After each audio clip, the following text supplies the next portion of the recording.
Now may the words of my mouth and the meditations of our hearts be acceptable in thy sight, O Lord, our strength and our Redeemer.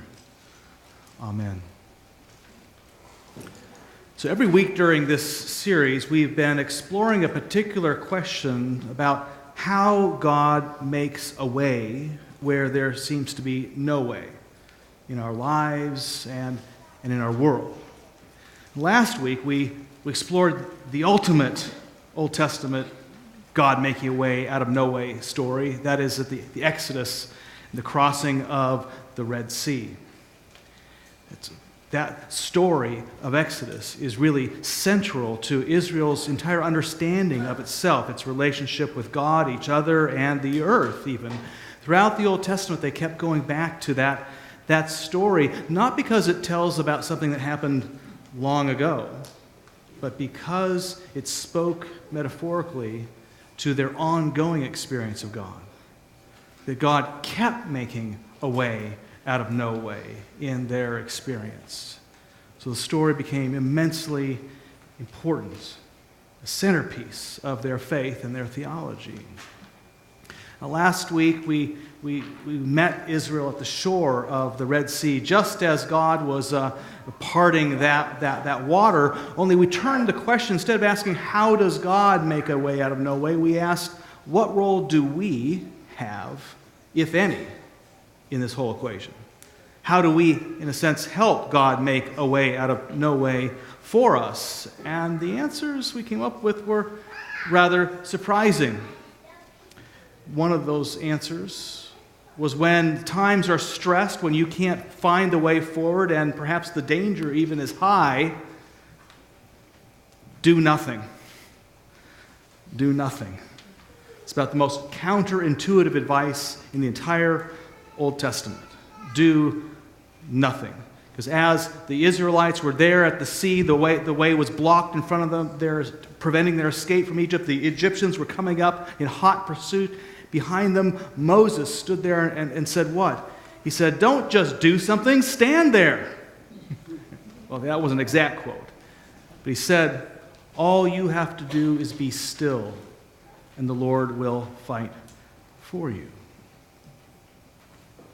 That may sound counterintuitive, but how often does this actually work in our lives where the stress is high and we want to do something? In fact, we spring into action only to discover we've just made the situation worse than if we had done nothing, at least for the moment. How many times have we missed an opportunity because we've jumped too early on a different one? No, one of the things that the Old Testament makes clear over and over again, actually, is that when the way seems blocked and the stakes are high, the first thing to be is still. Pay attention to those still, small voices, those gut intuitions. They may not, come as dramatically as a parting of the sea, but God speaks. God comes from an unexpected place oftentimes, opening an unexpected view of the situation that allows our passage, or advising us to stay where we are, do nothing until some unexpected turn of events opens the door before us. And then we move forward in confidence and safety. And in fact, that was the second part of what we discovered to be our role in God's making a way out of no way last week, is that when, after being still and that way is made, it's time to move. Get going, and get going now. One wonders, for instance, how long that sea would have remained parted if Israel, seeing all the walls of water and getting nervous about, well, should we cross, had appointed a subcommittee to study the relative risks and rewards for crossing and maybe presented their case and had a congregational meeting with a vote. Really? No, when God makes that way, the story says, go, be bold. Know that if God parted the sea for you, God's intent is not that you get drowned in the middle of it.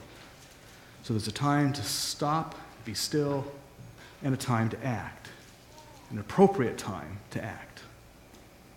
This week, we're joining Israel at a different place, after the sea and at the base of Mount Sinai. and where the Ten Commandments are given. And here again, we're going to find a couple of insights into how we help God make a way out of no way for us. Let's hear once again from the book of Exodus. Then Moses went up to God. The Lord called to him from the mountain, saying, "Thus you shall say to the house of Jacob, and tell the Israelites, you have seen what I did to the Egyptians, and how I bore you on eagle's wings and brought you to myself. Now, therefore, if you obey my voice and keep my covenant, you shall be my treasured possession out of all the peoples. Indeed, the whole earth is mine. But you shall be for me a priestly kingdom and a holy nation. These are the words that you shall speak to the Israelites." So Moses came, summoned the elders of the people, and set before them all these words that the Lord had commanded him. Then God spoke all these words. "I am the Lord your God, who brought you out of the land of Egypt, out of the house of slavery. You shall have no other gods before me. You shall not make for yourself an idol, whether in the form of anything that is in heaven above, or that is on the earth beneath, or that is in the water under the earth. You shall not bow down to them or worship them, for I, the Lord your God, am a jealous God, punishing children for the iniquity of their parents to the third and fourth generations of those who reject me, but showing steadfast love to the 1,000th generation of those who love me and keep my commandments. You shall not make wrongful use of the name of the Lord your God, for the Lord will not acquit anyone who misuses his name. Remember the Sabbath day and keep it holy. 6 days you shall labor and do all your work, but on the seventh day is the Sabbath to the Lord your God. You shall not do any work, you, your son or your daughter, and your male or female slave, your livestock, or the alien resident in your towns. For in 6 days the Lord made heaven and earth, the sea and all that is in them, but rested the seventh day. Therefore the Lord blessed the Sabbath day and consecrated it. Honor your father and your mother, so that your days may be long in the land that the Lord your God is giving you. You shall not murder. You shall not commit adultery. You shall not steal. You shall not bear false witness against your neighbor. You shall not covet your neighbor's house. You shall not covet your neighbor's wife, or male or female slave, or ox or donkey, or anything that belongs to your neighbor. Moses went to the mountain, and God spoke unto him. Moses, this is the Lord thy God, commanding you to obey my law. Do you hear me? Yes, I hear you. A deaf man could hear you. What? Nothing, Gonish, forget it. Oh, Lord, why have you chosen me? What would you have me do for you? I shall give you my laws, and you shall take them unto the people. Yes, Lord! Wow.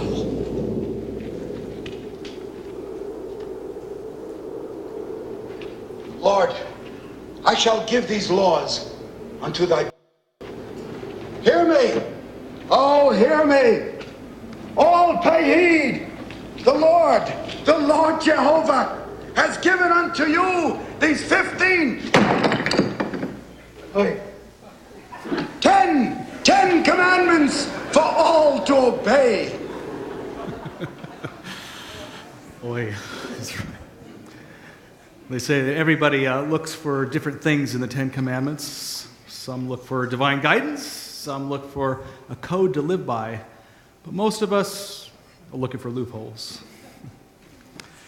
One of the things that the story of the giving of the Ten Commandments illustrates in the commandments themselves is that if God is to make a way out of no way, most unencumbered for us, really one of our roles is to submit to this God and follow God's law.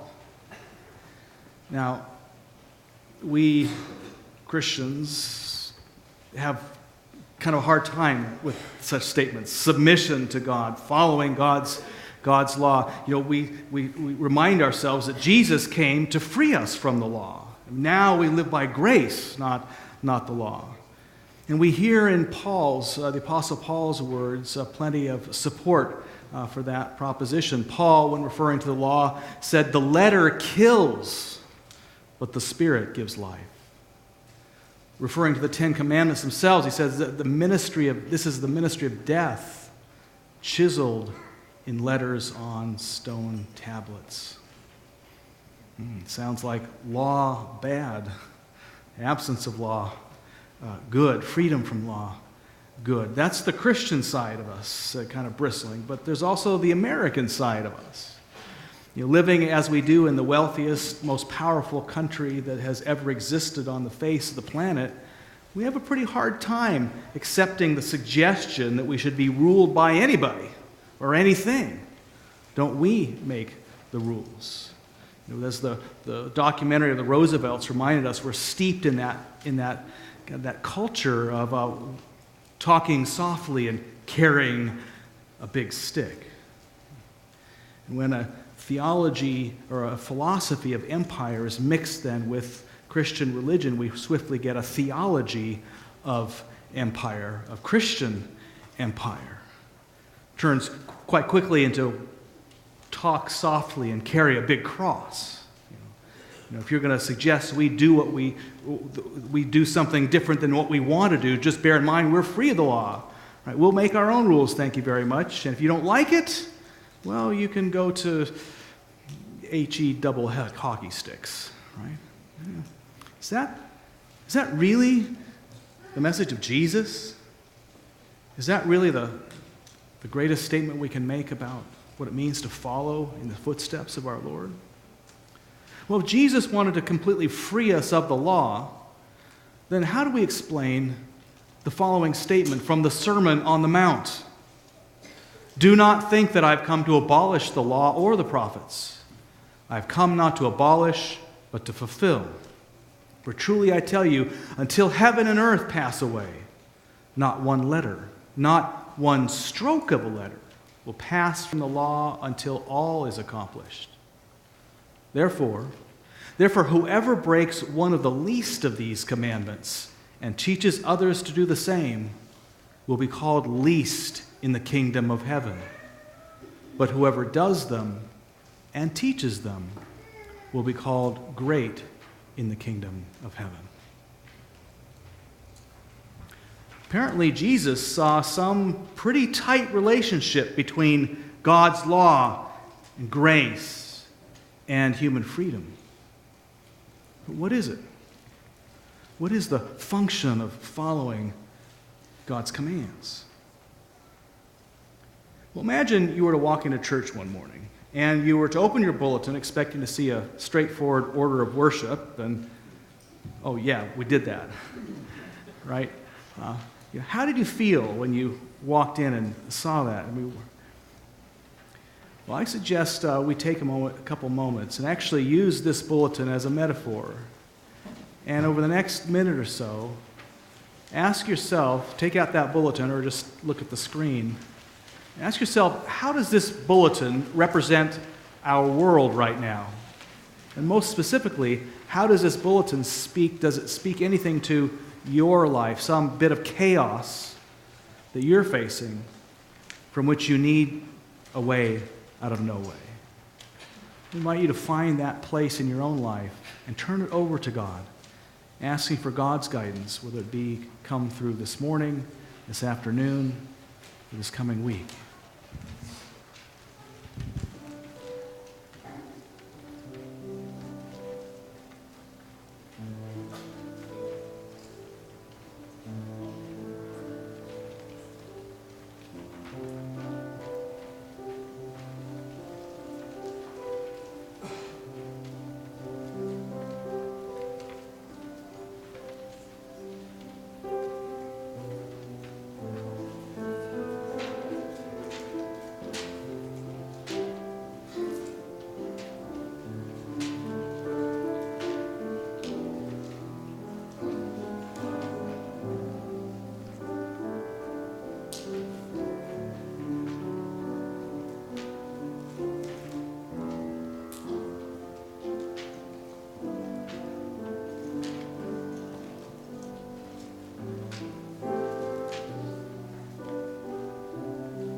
There's that better. It's amazing how just, this service has actually followed a regular order and all the pieces make sense, but just that one bit, just being chaotic, it just grates on us, doesn't it? You kind of just spend your time trying to put everything back in order. It takes a lot of energy, and there's just one little thing out of place like that. Now, Paul said the law kills, but chaos will kill us a lot faster. You ever been to one of the developing countries of the world where perhaps there aren't a lot of laws, norms of behavior, rules to follow in place? How does that feel when you're there? When you think about the role of law or norms, rules, experiences like can't get enough of them. They put things into place. Oftentimes, when countries are striving to develop and don't have a lot of the laws in place, they're particularly prone to dictators. People who come along and say, I will establish order amidst chaos. Of course, dictators ultimately don't establish order so much as establish rules that benefit them and their regimes, which end up causing even more chaos. Now, God's law is there in order to decenter our human egos, to decenter our own dictatorships, and place us on a new path, a healing path. And part of that understanding is even undergirded by the word we use to talk about law in the Old Testament itself. The giving of the Ten Commandments are really the anchor piece of the Jewish Torah, which is really articulated in the first 5 books of the Bible. Well, that word Torah comes from the Hebrew root yara, which is an archery term. It means to shoot. You shoot a straight arrow, hit the target. And law is meant as instruction in order to hit the target. And in the context of the Exodus, in which this story appears of the coming of the Ten Commandments, this is really about shooting straight towards our own liberation, towards human liberation. That these laws are about how we become free. And we hit our freedom time and time again, and not just ours, but allow for the freedom of our neighbors as well. Other words that are related to this one in the Old Testament further kind of nuance that. Also related to Yorah is moreh and horeh, teacher, parent. These 10 Commandments are really meant as a loving parent would then teach and instruct a child, in their chaotic life. Here's how you get free. Here's the road to wholeness, to order, to making sense of the world, to making sense of your life. That's what law does in the Old Testament. Now, the other side of this, the word for sin in the Old Testament, the most common one is chata, means to miss. It's another archery term. And so when we miss the mark, we inevitably go against human liberation. We go towards bondage. We go back towards Egypt and Egypt's rules. So the law straightens us out, moves us in the right direction.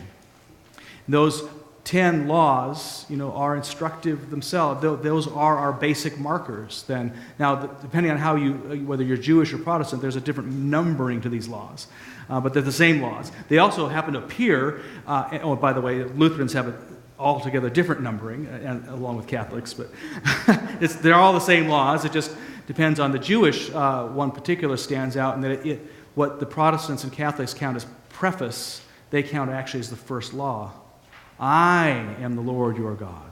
I love that. It starts with awareness. It starts with awakening. Oh, I'm the Lord. Not Pharaoh's God. The Lord your God is the one who comes to liberate you. And if you look at each of those 10 commandments from that light, they open up a whole different world.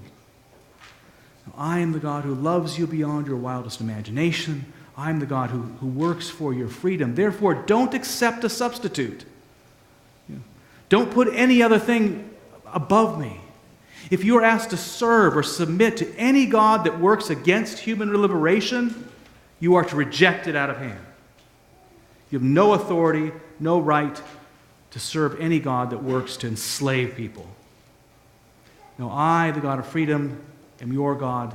Don't ask for substitutes. And don't misuse my name either. That's not about swearing.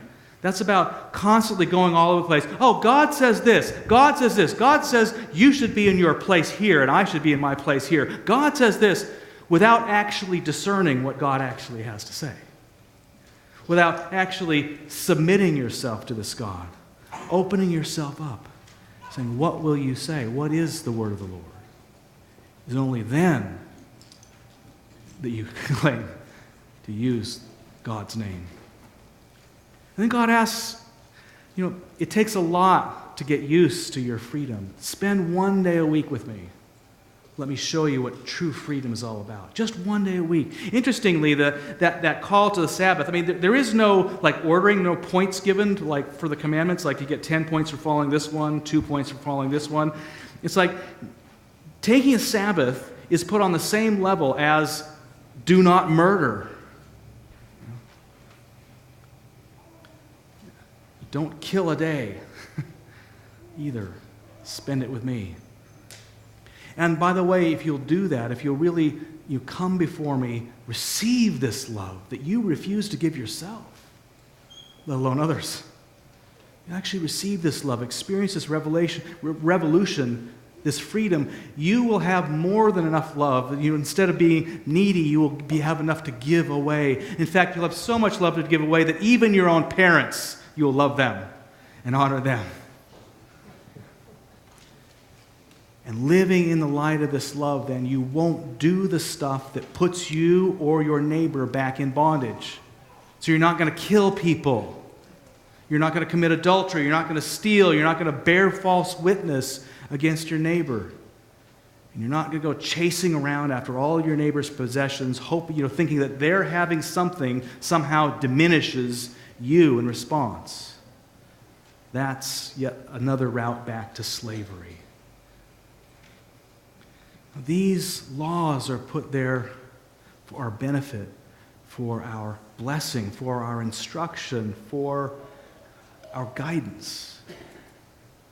And if you're still skeptical, consider what would happen if we only were asked to follow one of the 10 commandments, but then we all actually follow that one. Just one commandment. Let's just assume, for instance, that it was just one commandment, thou shalt not steal, and we didn't steal. Like none of us stole. What would the world look like if no one stole from each other? Well, I know first things, we wouldn't have to unlock the doors every morning at church. All the church's doors would be open for anybody to come at any time of day. And of course, when we left church, there would be no lock on our car. Just a button maybe to push. If we go home, there's no locks on our houses. So they're perfectly safe. There's no security system to disarm. There's no computer viruses on our computers, malware. There's no identity theft. The courts and the jails are largely empty, and the lawyers are radically reduced, along with the money that we spend on such things. The police force, the military, again, radically reduced, repurposed. It doesn't take long. This starts all just adding up. Consider just the price, the cost of crime to begin with, the cost of theft. In 2010, there were 367,832 acts of robbery in America, costing an average of $70,641 per robbery, both in terms of what was taken and the cost of prosecution. 2,157,878 burglaries. Cheaper, but oh so much more, so many more. Auto theft, 737,000. Larceny, 6,185,867. If you add to these costs the costs of other forms of theft, like taking a human life, taking away from others that which is not properly ours, In 2010 alone, the estimated cost of all that, $301 billion. Imagine if we had all that back. Imagine just Omaha, what it costs us if you were to evenly distribute that cost and just take the cost to the Omaha metro area. That's a cost of $900 million per year. What would happen if we had $900 million per year to put back into public works? More parks and bike trails, more free concerts and public lectures, more transitional housing to move the homeless into security, stable homes, more food for the hungry, more care for and better care for our elderly, better schools. 900 million per year, here alone. What would it just be like to just exist with other people where you knew that nobody was wanting to take anything from you? Your car breaks down late at night and out of cell service, and you go knocking at the door, and you don't have to worry about the person standing behind that door, trembling, maybe with a gun in their hand, thinking that you might be there to take something from them. And we've only accounted for the illegal theft. If we're truly not to steal, we have to also account for the legal theft. Oh, we don't steal legally? What was that little thing that happened in 2008? They called that the stock market crash. It could have been the stock market boom. If there was no legalized theft, what would your credit card rate be, the interest rate be? And are we not stealing from our grandchildren and our great-grandchildren by continuing to pump more and more carbon into our atmosphere, thinking that, well, we can't do otherwise, cost jobs? Legalized theft, illegal theft. Imagine if no one stole, what our world would be like, how safe it would be, how secure it would be, how pleasant it would be. Now, imagine what the world would be like if we fulfilled all 10. The problem is, we can't. We can't imagine what the world would look like if we kept all these commandments. We are in such deep disobedience. We are in such lack of submission to this God that we can't even wrap our minds around what it would look like. How then are we to live it if we can't even imagine it? Where's the hope? I guess maybe God would have to make a way where there is no way if we can't imagine what it's like. Now, if you have a hard time imagining what such a world would look like, just imagine this. An eagle. Do you remember what was said in our story before the law was given? What God said about the eagle. God says this. God says, you have seen what I did to the Egyptians. Made a way out of no way. And how I bore you on eagle's wings and brought you to myself. Bear in mind that this is before the law has been given. This is before any law has been given to the Israelites. In other words, they are not saying Egypt, and God says, if you will do this, then I will liberate you. No, they are doing whatever they are doing, acting as chaotic as they are, and God liberates them before they've lifted a finger to deserve it. A finger to earn it. See what I've done. I've borne you on eagle's wings and brought you to myself. In other words, the entire law in the Old Testament is founded on an act of amazing grace. All that follows now is a sub-theme to this amazing grace. So God says, now if you want to deepen this relationship, if you want now not only to be born on eagle's wings, but to learn to fly, here's how we'll do it. obey my voice, keep my covenant. You shall be my treasured possession out of all the peoples.